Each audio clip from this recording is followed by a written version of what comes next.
October jobs report sets a record low for African American unemployment. The co-chairman of a Black Leadership Network broke down the numbers and what it means for the African American community. One American's Stefan Kleinhans has more from Washington.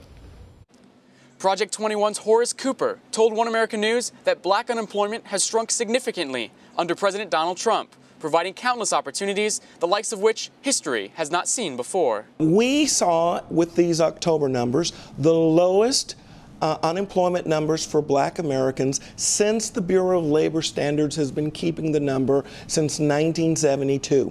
That there is a boost that's happening in employment numbers for black Americans in the wake of media criticism, activist criticism, claiming that this president is somehow hostile to the interest of black America. There's a stat that everyone should understand. Cooper said the October numbers are part of a trend during the Trump economy that is historically unprecedented for the African American community. Typically, since the 80s, black unemployment is double the unemployment of white Americans. Under the Trump administration, that barrier has been broken. And what you're seeing is, even as the unemployment rate overall lowers, the unemployment rate for black Americans is happening even quicker.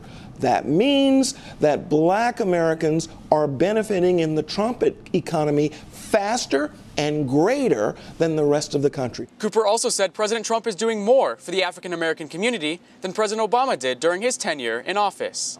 But what we're seeing now, and what his advisors, what his economists, and what people in the New York Times were saying, if Donald Trump is elected, we're going to be in the middle of a recession, and it's going to be terrible for everyone. It turns out it's not. It's improved, it's gotten better, and the economy in just 3 years is growing at an average rate faster than the 8 years of the Obama administration. Cooper said it is going to be very difficult for Democrats to convince black Americans that they are not positively affected by the Trump economy. We're not going to see 90% of black America, but what you are going to see are sizable numbers, perhaps as many as double the amount of support that Donald Trump received in 2016. You're likely to see that the conservative policies, the free market policies, the policies of limited government and low taxation are attractive. Stefan Kleinhans, One American News, Washington.